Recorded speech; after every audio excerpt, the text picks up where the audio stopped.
ഇത് വെറുമൊരു ഫുട്ബോൾ മത്സരമല്ല. ഇംഗ്ലണ്ടും അർജന്റീനയും ലോകകപ്പിന്റെ വലിയ വേദിയിൽ നേർക്കുനേർ വരുമ്പോൾ അത് വെറുമൊരു 90 മിനിറ്റിന്റെ കളിയല്ല. അത് 6 പതിറ്റാണ്ടുകളായി അന്തരീക്ഷത്തിൽ കനലായി അവശേഷിക്കുന്ന കായിക പ്രതികാരത്തിന്റെ, ദേശീയ അഭിമാനത്തിന്റെ ചോര തിളയ്ക്കുന്ന മഹായുദ്ധമാണ്. 1867 ബ്രിട്ടീഷ് തൊഴിലാളികൾ അർജന്റീനയിൽ പന്തുകളി തുടങ്ങുമ്പോൾ ചിരിച്ചവർ പിന്നീട് ലോകകപ്പ് വേദികളിൽ പരസ്പരം ചോരയ്ക്കായി ദാഹിക്കുന്ന ശത്രുക്കളായി മാറിയ ചരിത്രം. ഈ കനലിന് തീപിടിക്കുന്നത് 1966 ലോകകപ്പിന്റെ വെംബ്ലി ക്വാർട്ടറിലാണ്. ഭാഷയറിയാത്ത റഫറി അർജന്റീന നായകൻ അന്റോണിയോ റാറ്റിന് ചുവപ്പ് കാർഡ് നൽകുന്നു. മൈതാനം വിടാൻ റാറ്റിൻ വിസമ്മതിച്ചതോടെ കളി 8 മിനിറ്റ് തടസ്സപ്പെട്ടു. ഒടുവിൽ ഇംഗ്ലണ്ട് 1-0 ജയിച്ചെങ്കിലും അത് ഓഫ് സൈഡ് ഗോളാണെന്ന് അർജന്റീന ഇന്നും ഉറച്ചു വിശ്വസിക്കുന്നു. അർജന്റീനക്കാർ ഇതിനെ വിളിച്ചത് എൽ റോബോ ഡെൽ സിഗ്ലോ എന്നാണ്, അതായത് നൂറ്റാണ്ടിന്റെ കവർച്ച. മത്സരശേഷം ഇംഗ്ലീഷ് കോച്ച് ആൽഫ് റാംസി അർജന്റീനക്കാരെ മൃഗങ്ങൾ എന്ന് വിളിച്ചതോടെ ഈ വൈരം സമാനതകളില്ലാത്ത യുദ്ധമായി മാറി. ആ വർഷമാണ് ഇംഗ്ലണ്ട് ആദ്യമായി വേൾഡ് കപ്പിൽ മുത്തമിടുന്നതും.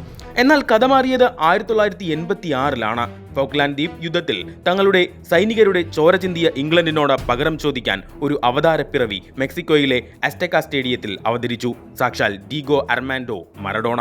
കളിയുടെ 51-ാം മിനിറ്റിൽ ഇംഗ്ലീഷ് ഗോൾ കീപ്പറെ വായുവിൽ വെട്ടിച്ച് മറഡോണ കൈകൊണ്ട് ഗോൾ നേടുന്നു. അദ്ദേഹം അതിനെ വിളിച്ചു ഹാൻഡ് ഓഫ് ഗോഡ്. എന്നാൽ 4 മിനിറ്റുകൾക്കപ്പുറം സ്വന്തം പകുതിയിൽ നിന്ന് പന്തുമായി കുതിച്ച് 5 ഇംഗ്ലീഷ് വൻമതിലുകളെ കാറ്റിൽ പറത്തി മറഡോണ ഒരു ഗോൾ നേടി. ഫുട്ബോൾ ചരിത്രം അതിനെ വിളിച്ചു ഗോൾ ഓഫ് ദ സെഞ്ചുറി. അന്ന് ഇംഗ്ലണ്ടിന്റെ നെഞ്ചു പിളർന്ന അർജന്റീന സെമിയിലേക്ക് മുന്നേറി പിന്നീട് കപ്പുമുയർത്തി. വികാരങ്ങളുടെ ആ വേലിയേറ്റം 1998 തുടർന്നു. മൈക്കൽ ഓവന്റെ മാന്ത്രിക ഗോളും ഹാവിയർ സനൈറ്റിയുടെ കൗണ്ടറും കളി 2-2 ആ രാത്രി. ഡിഗോ സിമിയോണിയുടെ തന്ത്രത്തിൽ കുടുങ്ങി ഡേവിഡ് ബെക്കാം ചുവപ്പ് കാർഡ് വാങ്ങി പുറത്തു പോയപ്പോൾ ഇംഗ്ലണ്ട് വീണ്ടും കണ്ണീരോടെ ഷൂട്ടൌട്ടിൽ പുറത്തായി. ബെക്കാം ഇംഗ്ലണ്ടിന്റെ വില്ലനായി. എന്നാൽ 4 വർഷങ്ങൾക്കിപ്പുറം 2002 സെപ്പോറോയിൽ വെച്ച് വിധി ബെക്കാമിന് മറ്റൊരു അവസരം നൽകി. മൗറിസിയോ പോച്ചറ്റിനോ ഓവനെ ബോക്സിൽ വീഴ്ത്തിയപ്പോൾ ലഭിച്ച പെനാൽറ്റി അർജന്റീനിയൻ വലയിലേക്ക് അടിച്ചുകയറ്റി ബെക്കാം തന്റെ കരിയറിലെ ഏറ്റവും വലിയ പ്രതികാരം വീട്ടി. ആ ഏക ഗോളോടെ ഇംഗ്ലണ്ട് ജയിക്കുകയും അന്ന് അർജന്റീന ഗ്രൂപ്പ് ഘട്ടത്തിൽ തന്നെ പുറത്താവുകയും ചെയ്തു.